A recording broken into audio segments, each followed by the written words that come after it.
قرآن کریم سورہ فاطر 22واں پارہ آیت نمبر 32 سے بیان کی، جہاں اللہ کریم نے اس امت کی 3 قسمیں بیان کی۔ فَمِنْهُمْ ظَالِمٌ لِنَفْسِهِ، جو جانوں پہ ظلم کرنے والے ہیں، گناہ کرتے ہیں، نافرمانیاں کرتے ہیں، ان کو توبہ کرنی چاہیے، رجوع کرنی چاہیے، اللہ کی رحمت پہ بھروسہ رکھتے ہیں، اللہ پاک ہمیں اپنے کرم سے معاف فرمائے۔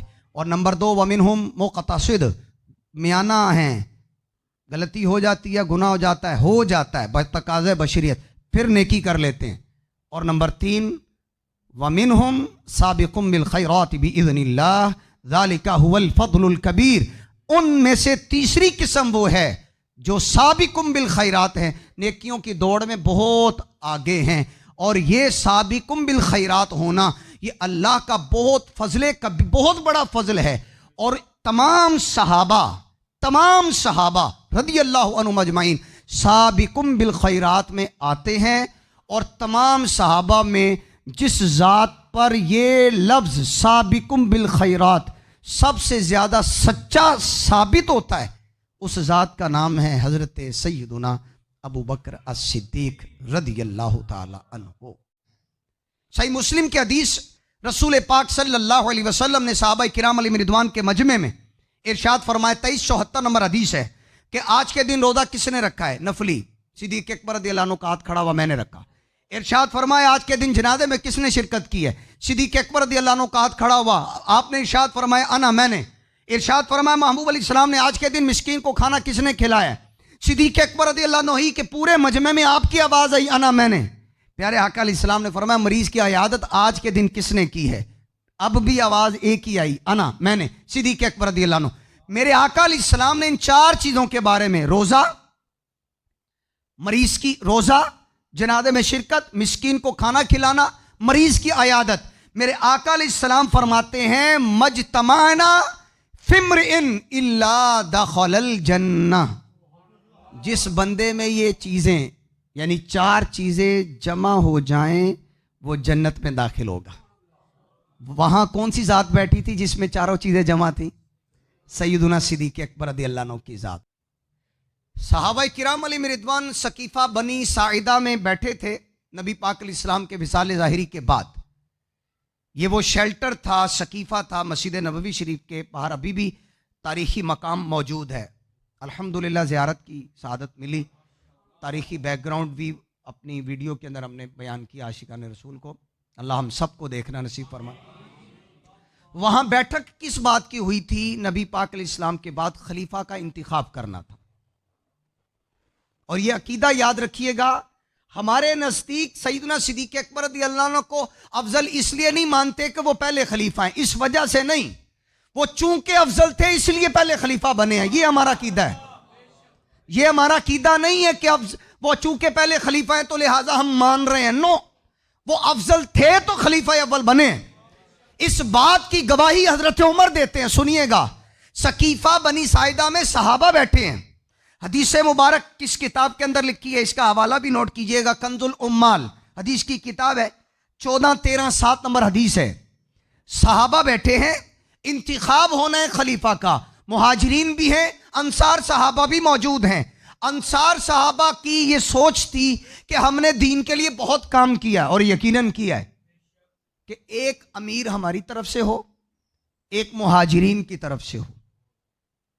اب یہ لمبی حدیث ہے، اس میں نے ایک ٹکڑا، ایک حصہ میں نے اپنے بیان کے لیے انتخاب کیا، اس کا وہ کیا ہے؟ حضرت عمر یہ سارا منظر دیکھ رہے تھے، بیٹھ گئے منبر پر،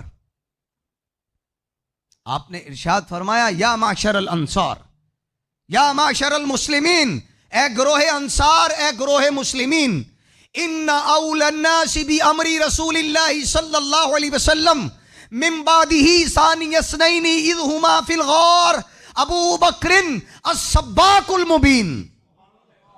حضرت عمر نے کہا، اے انصار، اے مسلمانوں، تمہیں کیا ہو گیا؟ رسول پاک علیہ السلام کے بعد آقا کی خلافت کے سب سے زیادہ حقدار کون ہیں؟ 2 میں سے دوسرا، جب دونوں غار میں تھے، 2 میں سے دوسرا کون ہے؟ صدیق اکبر رضی اللہ عنہ۔ غار میں تھے ابو بکرن، اور آگے کیا فرمایا؟ السباق المبین، جو واضح طور پر سب سے آگے بڑھنے والے ہیں۔ اب سیدنا عمر فاروق اعظم نے خلیفہ انتخاب کرتے ہوئے خلیفہ کا انتخاب کرتے ہوئے کہ کون بنیں گے، آپ نے ان کی افضلیت بیان کر کر دلیل دی ہے کہ جو افضل ہے خلیفہ انہی کو بننا چاہیے۔ السباق المبین، یہ آپ کی افضلیت تھی۔ ثانی اثنین اذ ہما فی الغار، یہ آپ کی وہ سپریم شان تھی جو آپ ہی کے حصے کے اندر آئی۔ اس کو سیدنا عمر فاروق اعظم رضی اللہ تعالیٰ عنہ نے بیان کیا۔ اس حدیث سے دو باتیں پتہ چلتی، ایک تو یہ پتہ چلی السباق المبین کی ذات حضرت سیدنا صدیق اکبر ہیں۔ قرآن کریم کے اندر سورہ فاتر 22واں پارہ آیت نمبر 32 میں جو تیسری کیٹیگری امت مرحومہ کی گئی، امت محمدیہ کی، وَمِنْهُمْ سَابِقٌ بِالْخَيْرَاتِ بِإِذْنِ اللَّهِ ذَلِكَ هُوَ الْفَضْلُ الْكَبِيرُ، یہ اس میں تمام صحابہ آتے ہیں لیکن سب سے اوپر نام سیدنا صدیق اکبر رضی اللہ عنہ۔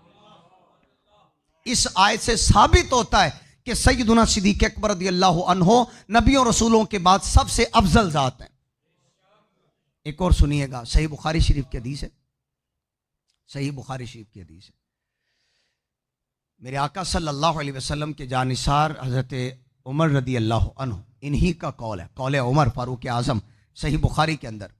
پہلے یہ عرض کروں کہ جب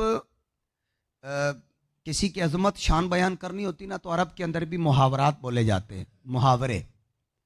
تو انہوں نے یہ محاورہ بولا کرتے تھے، کسی کی شان بیان کرنی ہو نا تو یہ کہا جاتا تھا یار فلاں بندہ اتنی شان والا ہے کہ اس کی طرف اونٹوں کی گردنیں سفر طے کرتی ہیں۔ اونٹوں کی گردنیں یعنی اونٹوں پہ بیٹھ کے اس کے پاس لوگ جاتے ہیں اتنی اتنی دور سے، سفر قطع کر کے وہاں لوگ پہنچتے ہیں، تو اس کی شان بیان کرنے کے لیے ہوتا ہے۔ اسی طرح یوں بھی کہا جاتا ہے کہ وہ بندہ ایسا ہے اس کی شان کو دیکھنے کے لیے لوگ اپنی گردنیں لمبی کرتے ہیں، یعنی جب دو بندے دوڑ رہے ہو نا تو ایک بہت آگے نکل جائے تو نظر نہیں آ رہا ہوتا وہ اس کی منزل کدھر ہے، تو دیکھنے والا دیکھ رہا ہوتا ہے گردن لمبی کر کر کے۔ اب ذرا اس تناظر میں سنیے گا، حضرت عمر رضی اللہ عنہ کا قول ہے، صحیح بخاری کی حدیث ہے 6830 نمبر، قول عمر فاروق اعظم رضی اللہ عنہ۔ آپ فرماتے ہیں لیس منکم من تقطع الاعناق الیہ مثل ابی بکر، فرمایا تم میں سے کوئی بھی ابو بکر کی مثل نہیں ہے کہ جس کی طرف گردنیں سفر طے کرتی ہیں، جس کی طرف دیکھنے والا گردن لمبی کر کر کے دیکھتا ہے۔ مطلب یہ ہے کہ سباق کون ہیں؟ سیدنا ابو بکر صدیق رضی اللہ عنہ۔ حضرت عمر پکار رہے ہیں سباق صدیق اکبر ہیں، انک لسباق بالخیر، السباق المبین ابو بکر ہیں، یہ حضرت عمر کا فرمان ہے۔ مولا کائنات حضرت علی رضی اللہ عنہ نے قسم کھا کر کہا والذی نفسی بیدہ مستبقنا الی خیر قط الا سبقنا الیہ ابو بکر، جب بھی ہم نے کسی بلائی میں، نیکی میں، اچھے کام میں آگے بڑھنے کی نیت کی، کوشش کی، مگر ہم سب سے آگے آگے ابو بکر بڑھ گئے۔